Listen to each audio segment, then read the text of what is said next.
All right. Seeing a slowdown in folks joining, so I think we will get started at 2 minutes after the hour. Good afternoon. I'm Maggie Schober with Southern Alliance for Clean Energy.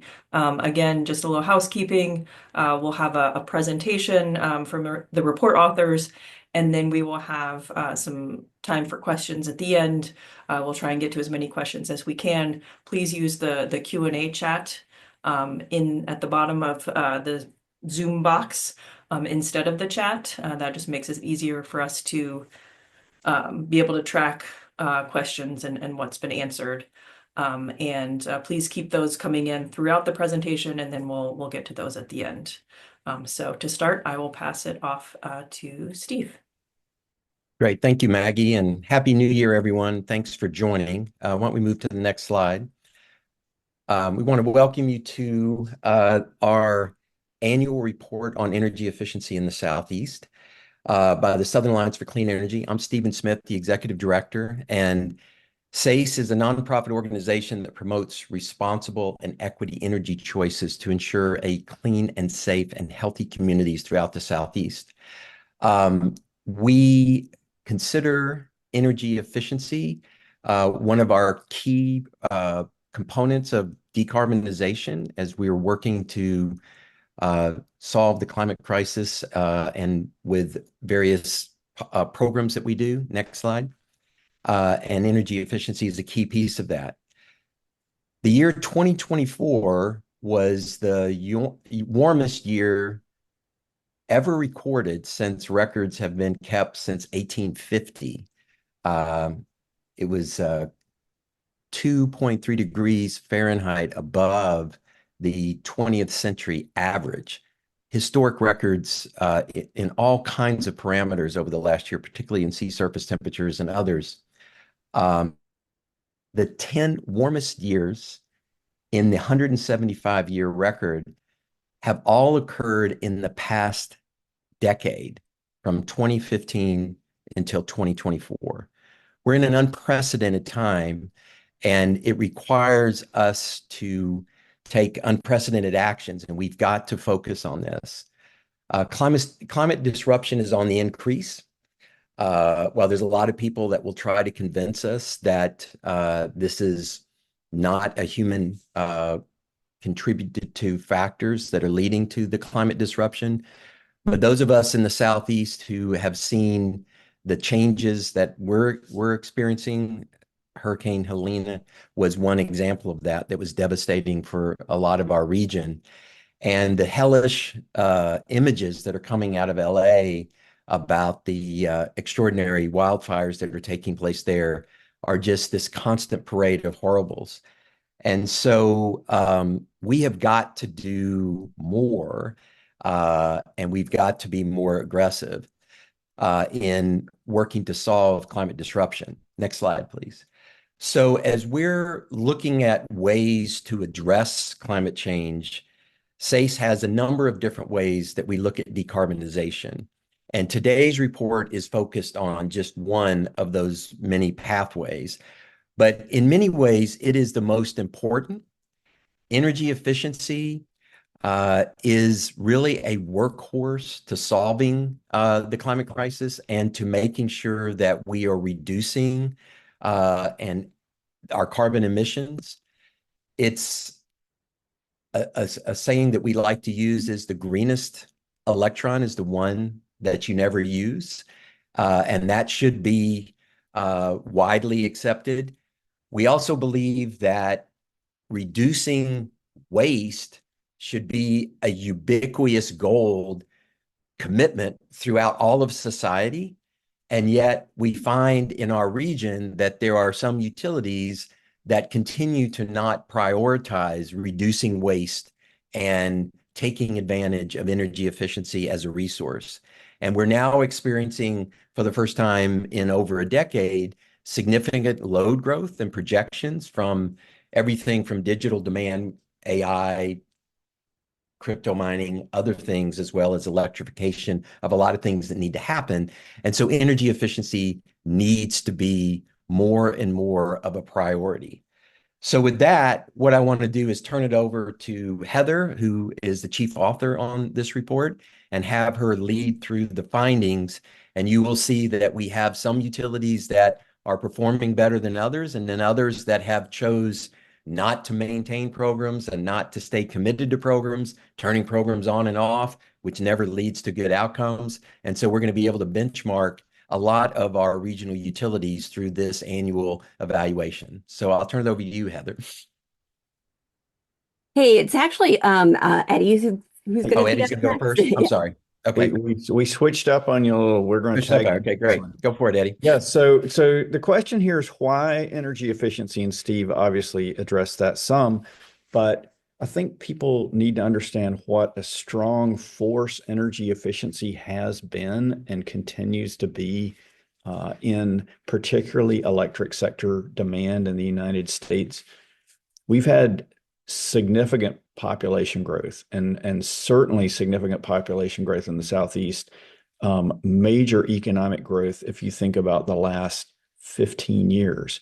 And yet, electricity demand, whether you look at it regionally or by state or by the whole country, has essentially been flat for 15 years. That's efficiency. That's how powerful of a force that is. And some of that efficiency was due to electric utility programs, and some was due to efficiencies more broadly in the economy. And I'll point to a couple examples to help with the understanding here. Um, Lighting used to be 40% of commercial electricity use, but lighting became 90% more efficient over the period of about a decade when we went from incandescent bulbs to CFL bulbs and now to LED bulbs. And that transition has largely occurred. There's still some to go. Um, air conditioning is one of the most important loads on the whole electrical system in any state, but particularly in the Southeast, where people use more electricity than any other part of the country, both because of air conditioning and because we have a high rate of adoption for electric heat compared to the rest of the country.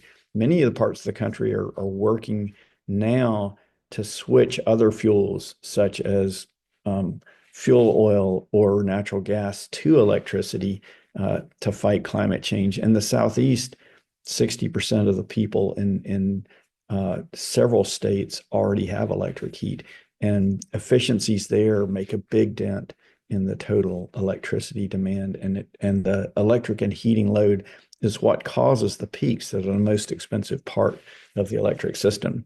So efficiency generally is important. And why do we talk about it though specifically when it comes to electric companies, electric utilities?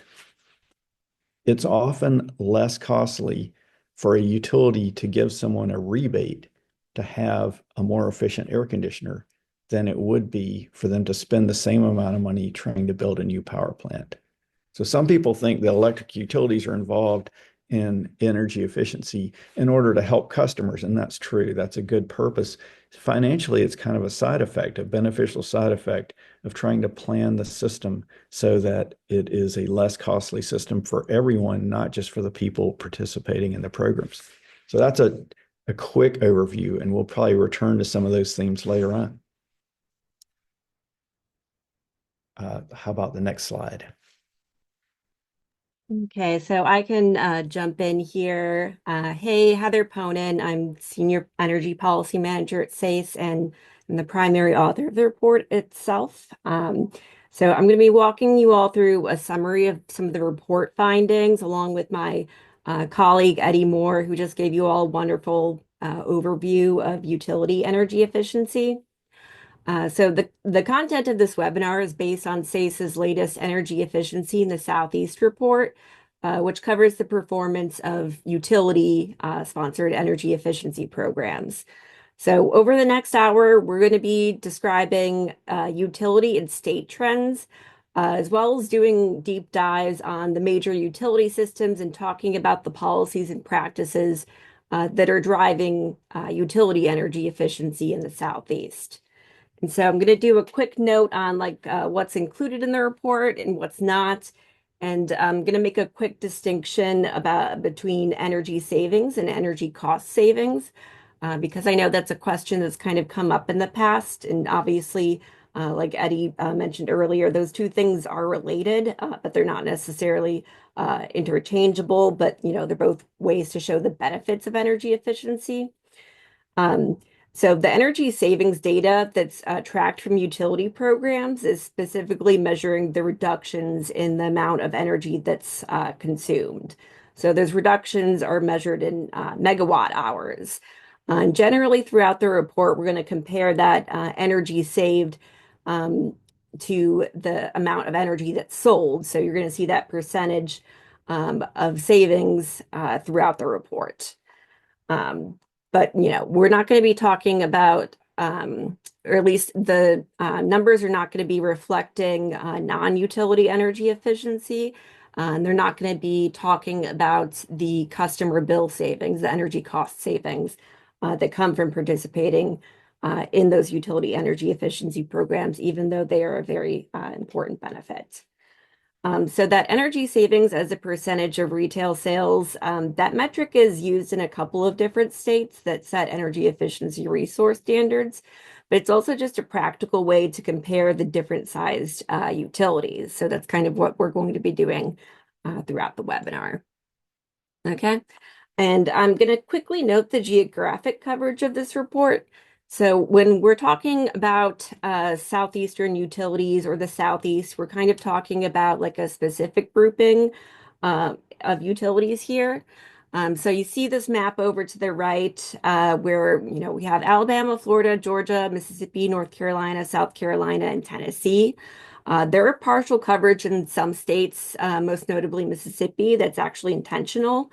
That's because we're specifically looking at utilities that are kind of like vertically integrated utilities that do not participate in interstate electricity markets. So kind of the main exception here is Mississippi, where there is about half of the state that is participating in interstate electricity markets, such as Entergy Mississippi.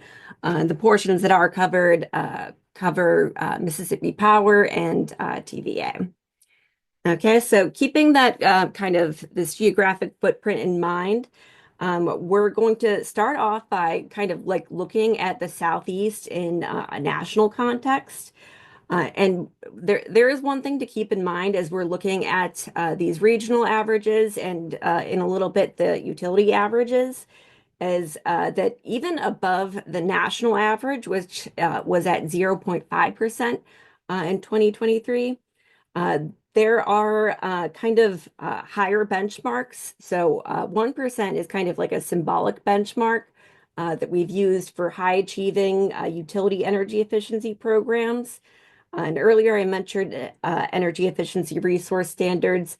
Those vary from state to state. Some, have a requirement of less than 1%, and some are actually over 2%. So a lot of the leading utilities in the nation actually save more than 2% or more per year. But sadly, the Southeast regional average, so that grouping of utilities that's highlighted in green on this map, that average is at 0.21% in 2023. So that's less than half the national average and, much, much further behind those 1% and 2% benchmarks that, like I talked about earlier. And it's just kind of the sad case that this, the Southeast has been at the bottom of that ranking year after year after year.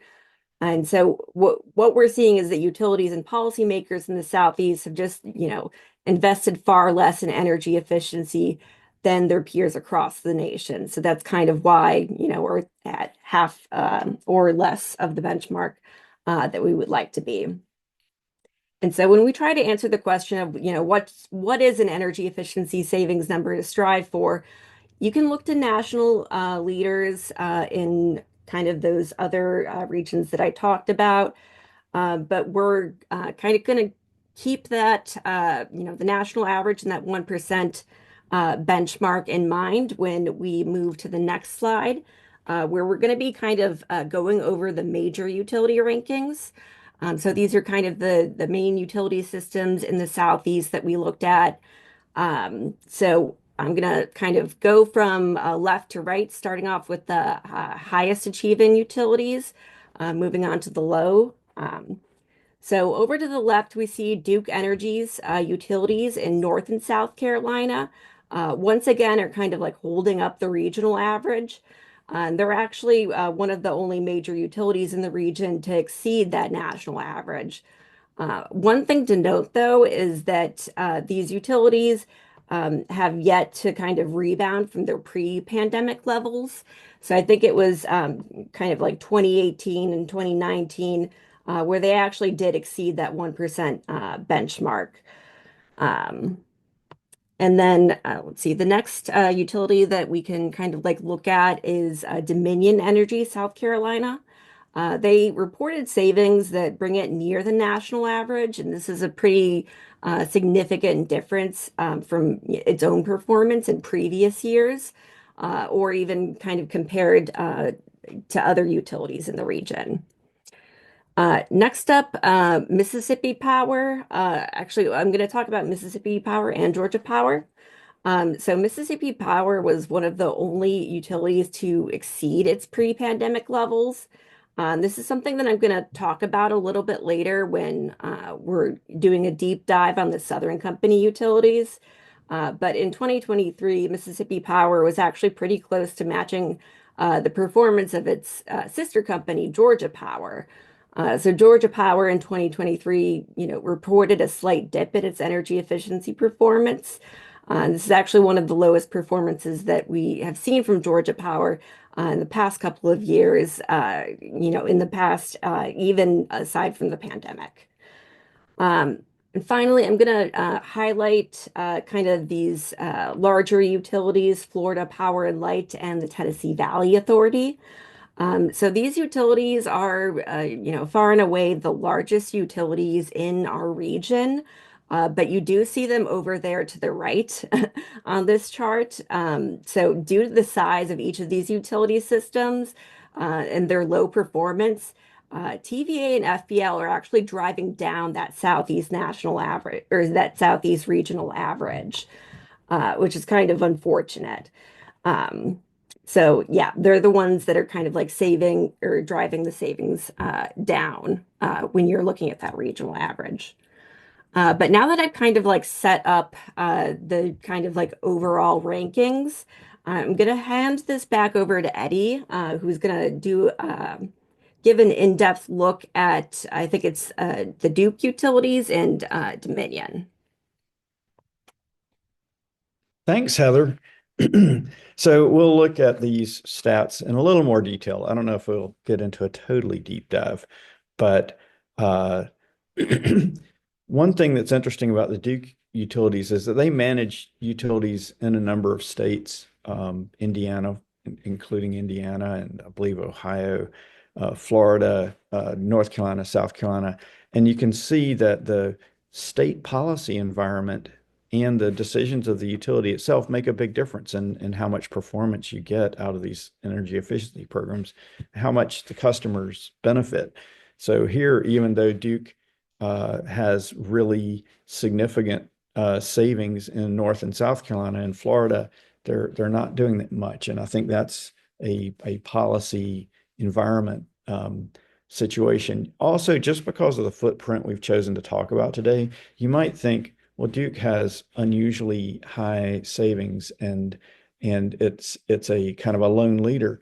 Just outside the footprint of that map, you have Arkansas with very similar and in some years higher savings that have been sustained for close to 10 years now.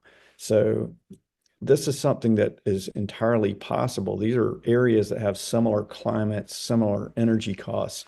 And so we think it's entirely not just feasible, but clearly in the ratepayers' interest and the customer's interest to have this kind of performance at least across the South. So we can go to the next slide.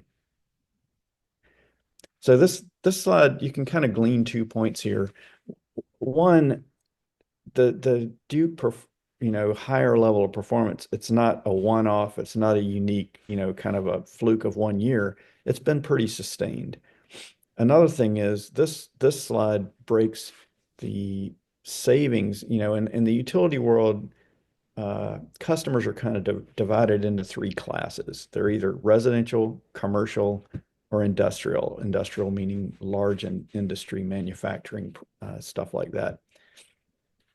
What you're seeing, and generally speaking, savings in the commercial and industrial sectors come at a lower cost to the utility, and are easier to get. It's easy to get, if you think about it, an efficiency project at one large facility could save as much energy as 100 or 1,000 efficiency projects at individual homes. And so there's an administrative efficiency there. And what we're seeing here is a lot of residential savings, and I'd say modest commercial savings. And there's two things behind that. One is that the industrial sector is largely excluded in North Carolina, partly for statutory reasons. This is true in South Carolina too for non-statutory reasons. It's true in Georgia, as a matter of utility and regulatory policy. There's not an exclusion in Tennessee, but in Tennessee, the estimated amount of efficiency savings that TVA is planning to go after is very small in the industrial sector. So you have a section of the country that is home to a lot of the nation's large industry. And so a further point about this is that even though the Duke energy savings are leading in terms of neighboring utilities, there's still a lot of potential to grow because of the unaddressed industrial savings. So maybe we can go to the next slide. So Dominion, of course, is contiguous. The Dominion South Carolina jurisdiction is contiguous to Duke, very similar climate, population, energy costs, and yet it has persistently come in at around half or less than half of the energy savings as Duke, and in a similar regulatory environment as well. So this is an example, I think, more of a decision of the company as a whole, I mean, enterprise-wide, to not put as much emphasis on helping customers save energy. And if you go back almost 15 years now, when Dominion was seeking approval of a new nuclear power plant, it laid out a plan to get to the level of energy savings that you see with Duke right now, and it never made it to that plan. In fact, it has backed off of those goals. So we feel like utility leadership and discretion is certainly a factor in whether or not these kind of cost savings and energy savings and environmental benefits are realized in any particular utility territory. So we can go to the next slide. So here's Southern Company. When you get down to a savings level that's 1/4%, that's 1/4% is a very small number. And, just flukes, small changes in the contractor market, many things could bump a number this small up or down by, from 0.2 to 0.3. What this is showing is just not a really robust investment in trying to make this work.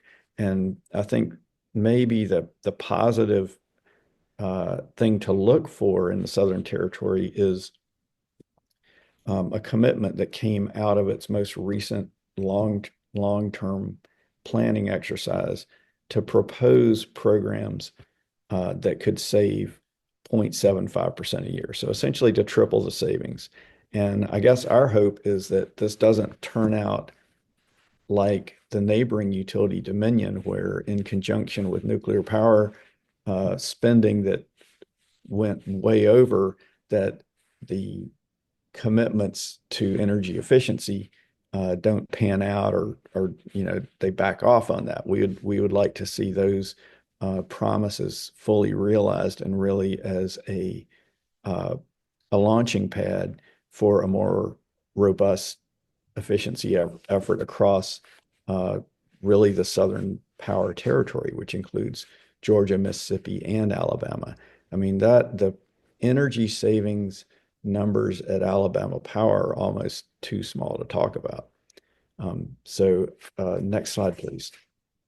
Okay, I'm actually going to jump in here and talk about a couple of other things. I think, yeah, like Eddie said, especially in comparison to, Duke, you see a lot of differences, some pretty significant differences in policy from state to state. So I'll just note that in the state of Georgia, commissioners actually have the authority to make direct changes to the utilities' proposed resource plans.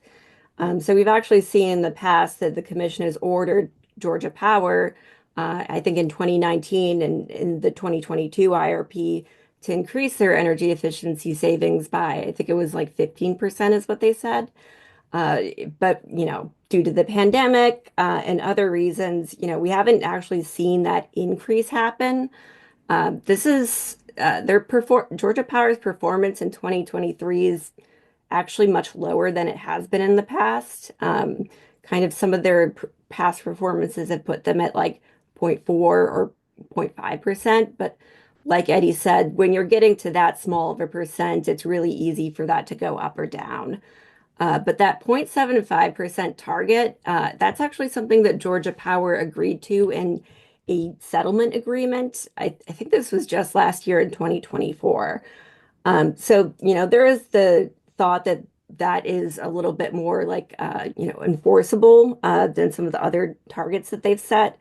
So it's really just kind of like up to what we see in the next IRP the next full IRP that Georgia Power is filing, and like what comes out of that. So one of the other things that came out of the 2022 IRP was that the Georgia Public Service Commission directed Georgia Power and the PSC staff to include in its 2025 IRP an additional sensitivity analysis of energy efficiency and demand response. So what they're doing there is that sensitivity is showing energy efficiency competing head to head with supply side resources. And so that's a best practice you know, that's a best practice across the country, but it's actually a first in the Southeast. Georgia Power is expected to file that full integrated resource plan just later this month. Oh, and I'll also quickly note one thing about Mississippi Power, that they were kind of like a late adopter when it comes to integrated resource planning. So in 2024, they filed their second ever IRP, actually. But as part of that, Mississippi Power developed I think it's a 7-year plan that projected to double that annual energy efficiency savings to about 0.5%. But that would be by 2028. So, that it's still Mississippi Power still has quite a while to go to attain that goal. But even like Eddie said earlier, kind of that goal of if it's 0.5% is still relatively low in comparison to, other major utilities that we see in the region. I think that's all I had for this.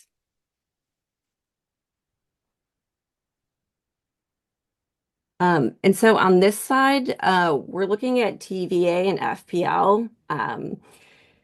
So I think it's important to note that I kind of talked about this a little bit earlier, but so these are the largest utilities in the region. They're even some of the largest utilities in the country.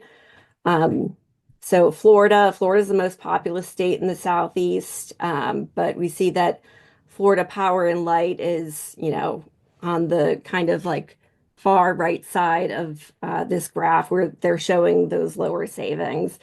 And that's really a problem because it's driving down the regional average. And Florida Power and Light, their parent company, NextEra, actually announced a goal a few years ago to achieve what they're calling real zero carbon emissions by 2045. So I think that's, the intention there is to get to zero carbon without the use of offsets or anything like that. And so we've seen some significant kind of increases in solar following the announcement of that goal, but we have not seen the same when it comes to energy efficiency. And so, I think that that goal is kind of a big opportunity for energy efficiency, but we don't really see them capitalizing um, on that at this point. And this is kind of compare and contrast to TVA, where they filed their IRP, I think, a couple of months ago, and we've seen some positive changes. Eddie, do you want to kind of like talk about what TVA has been saying in the IRP, or kind of like what the forward kind of like looking stance is on their energy efficiency programs?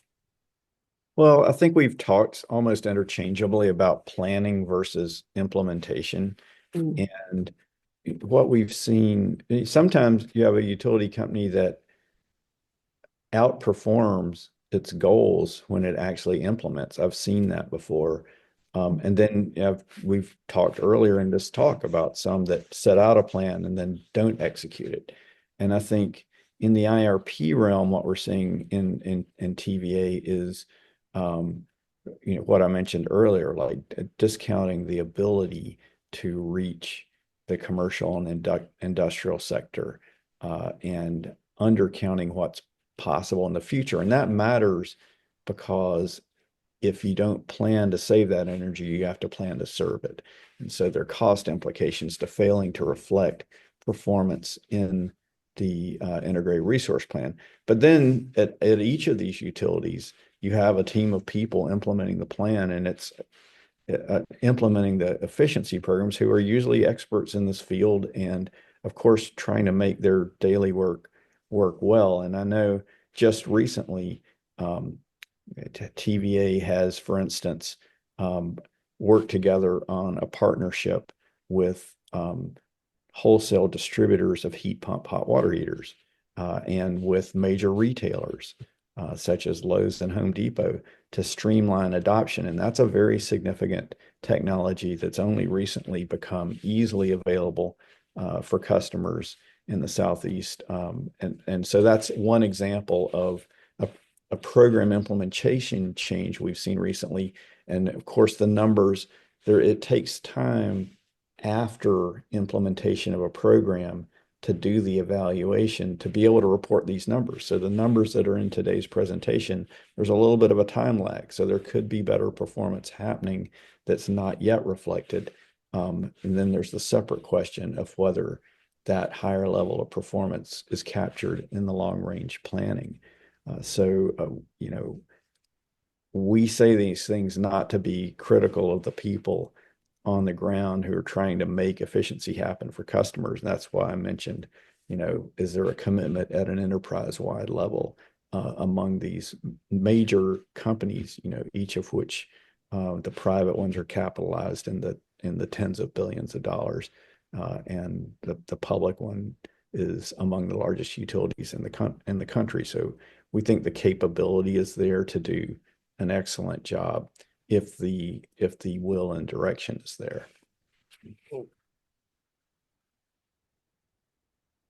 Okay, so I'm going to kind of close out this portion of the webinar by talking about what's next.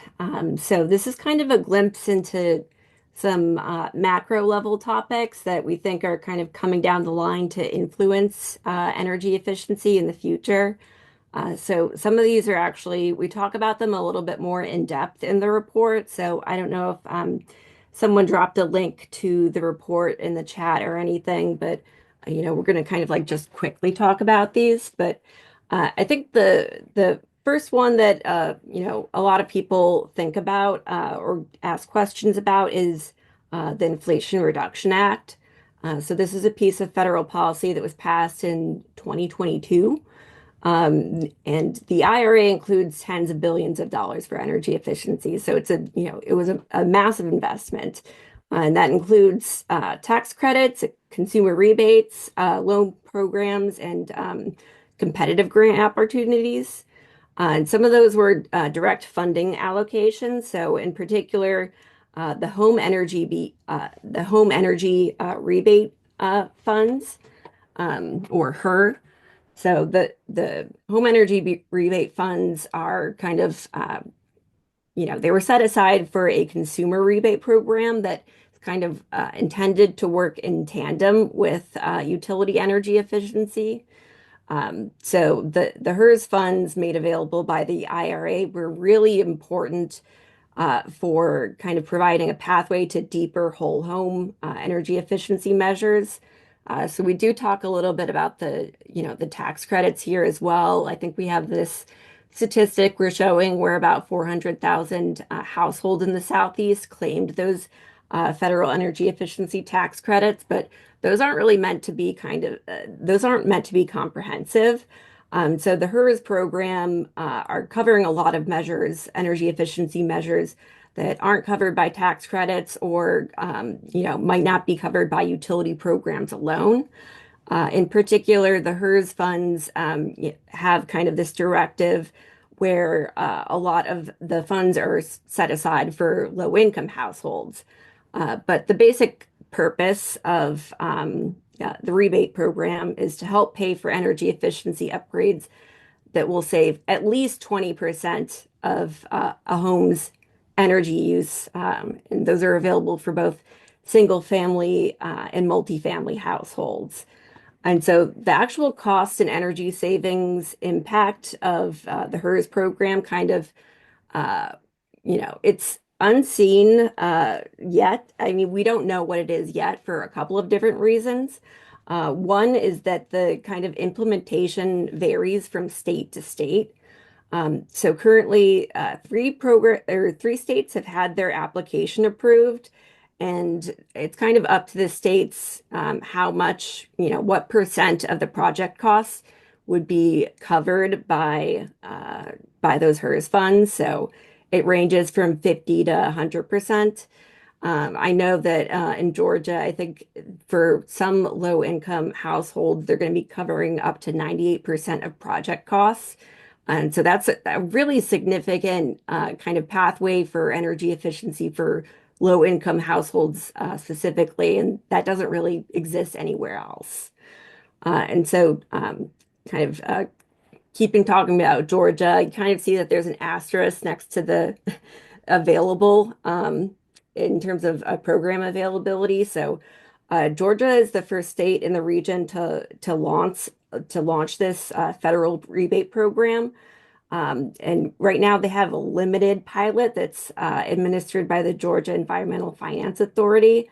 And so it's starting off with the limited pilot just so that the state can kind of like test the processes and develop the contractor network to administer the program. And so that program design and planning is going to continue throughout early 2025. And I think the full program rollout is expected by the end of March. And then the other states that have been approved include Florida and North Carolina. So North Carolina's application, I believe, was approved in September 2024, and they're expected to launch sometime in early 2025. So I'm not quite sure when that is. And Florida's application has also just been approved recently, but I don't really have a lot of further details at this point. But I'm kind of singling out those states just because there is some uncertainty in, the future of these HERS funds, just because the incoming administration, there is the potential for clawbacks. But my understanding is that since these states have already had their application approved, and in some cases the funds are already flowing, that those are not subject to clawback. But we do have a couple of states that are sort of in limbo. So Tennessee and Mississippi have both submitted their applications. And each state agency, submits its application and program design blueprints. They sometimes get feedback from the Department of Energy and need to submit additional materials. So it's kind of, we don't know what the status of those two states are at this point. And then kind of the other grouping is Alabama and South Carolina. Those states have not yet submitted an application to receive funds. So in general, it's difficult to tell what the incentive levels or the project costs would be for those states, just because, again, the specifications are left up to the states, and nothing's really finalized until it is approved. So that's kind of the outlook on the Inflation Reduction Act and the consumer rebates, energy efficiency rebates for those. Eddy, I don't know if you have anything to add there, or the other thing that I think people are kind of wondering about that we referenced earlier is just this load growth that utilities are projecting. Um, so how does energy efficiency, kind of play into that? Well, the calculation of the benefits for energy efficiency that's really meticulously done as part of the approval process for programs revolves around what utility expenses would be avoided. And as I mentioned, we've gone through about a 15-year period of slow or no load growth. And in other words, not a lot of new power plants were being built. But we're entering a period that may be the largest expansion of the power system seen since it was first built. The data center growth, particularly in the Southeast, is adding thousands of megawatts of load, equal in size to a small to moderate size utility in individual states. And so in that context, it's particularly valuable to reduce loads through efficiency, not only to avoid having to pay to build a power plant, but when you're looking at this level of billions of dollars of cost for a build out, even delaying building out for a year or 2 years, 3 years has significant cost savings and buys opportunity time to make sure that those investments are the smartest they can be and take advantage of the best technology, which is evolving very quickly. And I'll just say one more thing on that, to return to what Stephen began with, which is climate change and the weather effects we're seeing, the crazy weather we've seen on the East and West Coast. Utility systems are planned to not have power fail system-wide more than once, one day in 10 years. That's the standard. And so that's envisioning a very extreme event. And it is precisely during those very extreme events that the amount of power needed for a system, to deliver power to all of its customers, but also to remain reliable, is very sensitive to the load in that rare occurrence. And so if we take energy efficiency seriously, there will be everyday cost savings. There will be delays of expensive investments, but there's also a reliability benefit that is usually not even quantified, but can be very significant.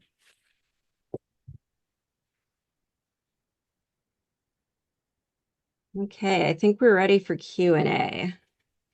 All right, that's my cue. Thanks, Heather and Eddy. Thanks, everybody, for putting in tons of questions in the Q&A box. Just a reminder, if you still have questions you haven't entered yet, you can go ahead and continue to do that. We have about 15 minutes, and we'll get to all the questions that we can. All right, so starting out with one for either Heather or Eddy. I imagine you both would have thoughts on this kind of generally. What emerging policies in energy efficiency do you guys think are key to unlocking energy efficiency potential in the Southeast?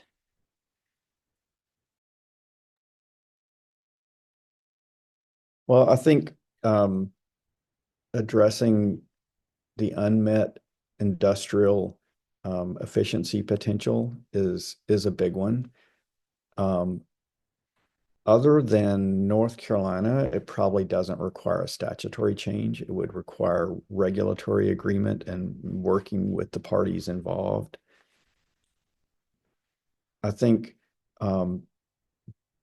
we see a lot of these jurisdictions where there are electric efficiency programs to a greater or lesser degree and very little on the gas utility side. And of course, there are many homes that are served with both electricity and gas, and it often doesn't make financial sense to design a program around just the electric homes or just the gas homes individually. But if you look at them together, it makes a lot of sense. And so I think getting some program uniformity and including gas and electric, and also a focus on industrial and large commercial efficiency with the federal funds that will be not just available from grants, but also tax credits. There's an issue of coordinating the utility programs with the available tax credits so that you get the leverage the best out of both. So there's probably a lot more we could go into, but those are kind of some highlights that spring to mind. Yeah, I'll chime in and say one on the, I think, a little bit more wonky side, but in terms of like emerging policies, one of the other things that happened in Georgia was that the Public Service Commission instructed Georgia Power to consider the locational value of energy efficiency by requiring the company to use like the voided distribution costs, within those energy efficiency and demand side programs in the cost benefit analysis. So this is just kind of like, it's saying that it's not just the actual energy that's saved, but there are all sorts of benefits, when it comes to energy efficiency, and some of those are like coming on the distribution system. So I think just taking a look at kind of the different parts of the grid and like how energy efficiency can like improve reliability, reduce congestion. I think that looking at those benefits is going to like make the math in kind of like the cost of energy efficiency as a resource look a lot better. I like it. We welcome the wonky emerging policies here at SACE. All right, getting a little more into the weeds of the report analysis. Heather, can you clarify the method for utility energy efficiency of performance? Is this analysis based on post EM&V results, and maybe we can define EM&V, or is it on commission approved annual budgets? Yeah, so for this report, we have like a mix of, we look at the utility filings that they're talking about, as well as just what they report to the U.S. Energy Information Administration in Form 861. So the term that they're referring to, EM&V, stands for, I think it's evaluation, measurement, and verification. So this is kind of a process that the utilities or third parties go through where they're measuring energy savings, and they kind of try to take into account various factors such as weather changes or savings that would have occurred even in the absence of the program. So, they're doing a lot of accounting for various factors to make sure that they're measuring the actual impact of the energy efficiency program, just to make sure that, if you're paying for a rebate or an incentive, that it is actually providing value. And so the EM&V process kind of like differs from utility to utility and state to state. But basically and because this is something I didn't mention earlier, but like we talked mostly about the major utility systems in the webinar, but the report itself does kind of cover the smaller municipal utilities and the co-ops. And so because the report is relatively comprehensive in that, in that way, we do use the EIA data for a lot of the smaller utilities. And we know that the utilities are reporting what are called gross savings to EIA. So those are kind of the energy savings that do not account for a lot of those factors that I talked about earlier. But we do kind of like do adjustments in terms of like net to gross ratios that kind of account for them. But it's not done on a program level like it is for EM&V, where they're verifying each individual program. So yeah, a lot of it is based on the EIA data, but we are accounting for kind of like what would be reflected in the EM&V process. Great.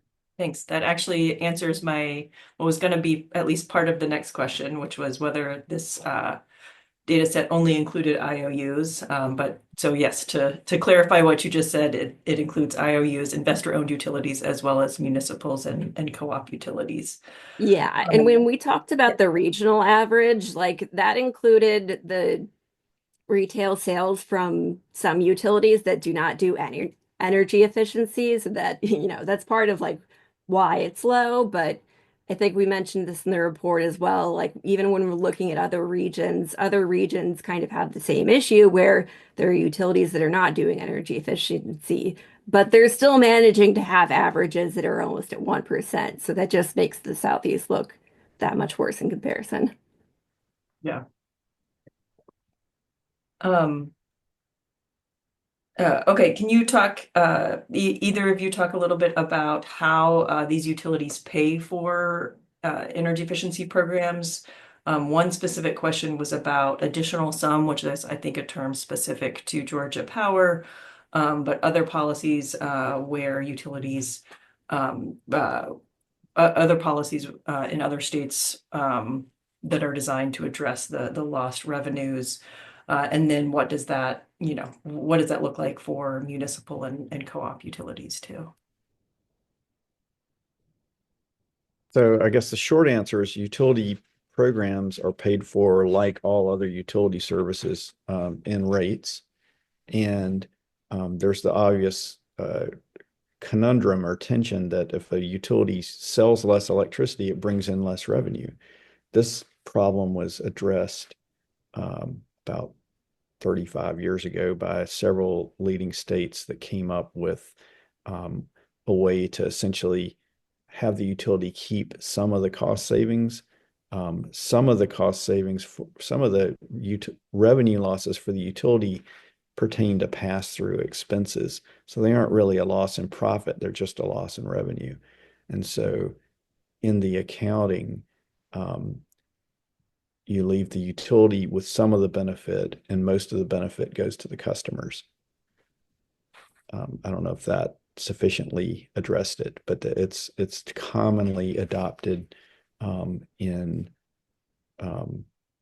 I believe all the IOU territories that we're talking about, and the additional sum is the statutory authority in Georgia to allow the commission to provide that type of rate mechanism where we figure out the cost savings from the program and then split those between the utility and the customers. Thanks. Another question, a question that just came in, which talks about some of the barriers, in particular for low income customers to participate, to install, energy efficiency or energy saving type of equipment in their homes. I know sometimes, we've worked to reduce some of those barriers across many of our states.